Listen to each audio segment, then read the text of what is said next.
Restart to begin lap 46, and Dale Earnhardt Jr. leads for the first time today. Now his teammate Michael Waltrip is his wingman.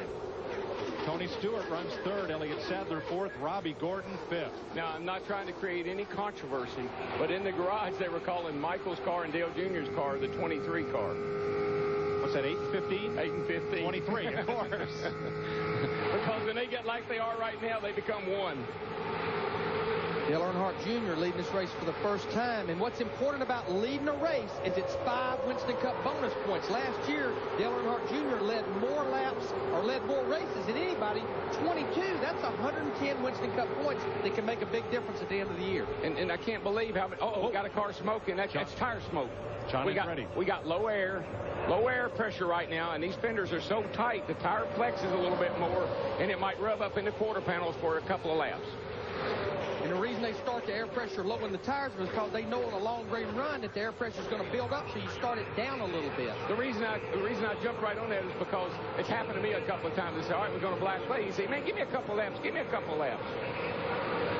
Single file, 7 cars out front. Today's race being seen by 24 networks worldwide in over 100 countries. It's being broadcast in 22 languages, and especially to 800,000 U.S. service personnel over American Forces Network that can watch NASCAR in 170 countries and at sea. Yeah, they set their alarm clocks, get up in the middle of the night to watch the Daytona 500.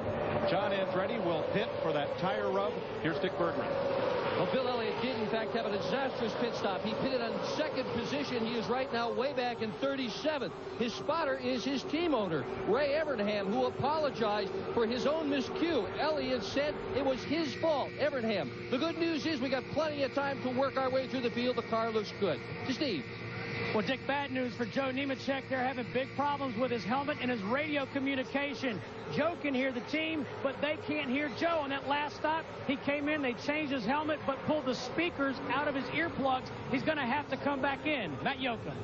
Steve, Bobby Labonte made 2 stops. No real damage to the 18 car. Just 4 tires. Fatback McSwain, as crew chief said, the car looks good. Just take your time, and you're really going to make it exciting now, trying to win this thing from the back. Virginia Zelasco. Well, it's a tale of 2 race cars, the 20 and the 88, both very happy about the caution. Tony Stewart was tight off the corner. Turns out the right front tire had a little flat spot, and Dale Jarrett has been struggling with a loose car. He was able to use the caution to pull a right rubber out of that spring in that right rear. You're riding with Tony Stewart in third. Look at the car right behind him, number 38.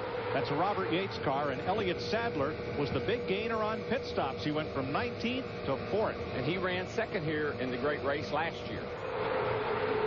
So he's doing a great job today. Well, right now, Robbie Gordon in a 31 car, he's trapped on the high side, and they're just freight training him down on the bottom.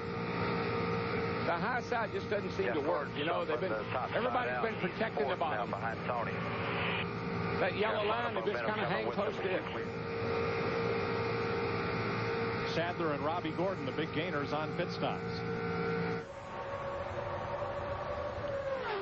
More likely the reason the 43 car came in, Mike, unscheduled like that with that tire rub, the tires and the fenders are so close to the tire, it can actually grab the sheet metal and pull it into the tire, and he may have had to come in and pull sheet metal off.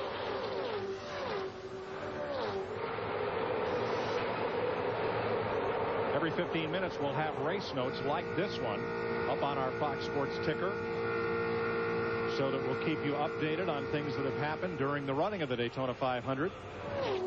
Fox Sports always keeping you up to date through the Fox box and our various means to keep you well informed over the 200 laps, 500 miles here at Daytona. We're 1/4 distance. Dale Earnhardt Jr.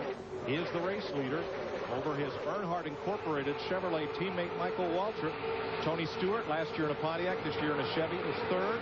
And Jeff Gordon, 4-time Winston Cup champ and 2-time Daytona 500 winner, has now edged up into 4th place. Well, it's a lonely feeling, John Andretti, in that 43 car. You're out there, the leaders are coming, they're freight training you right now.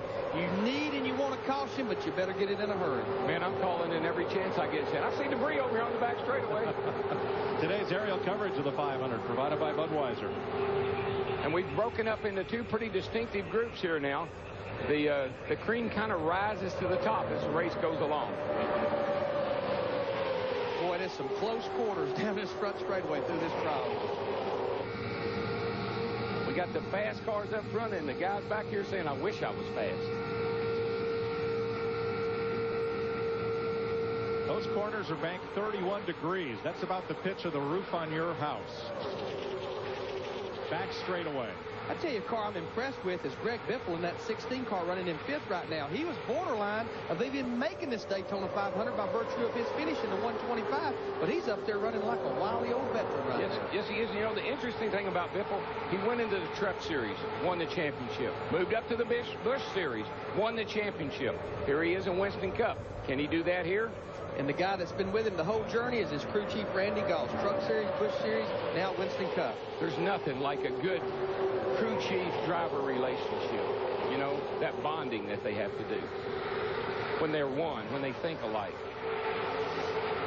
Are you with me? I'm with you. It's like a marriage.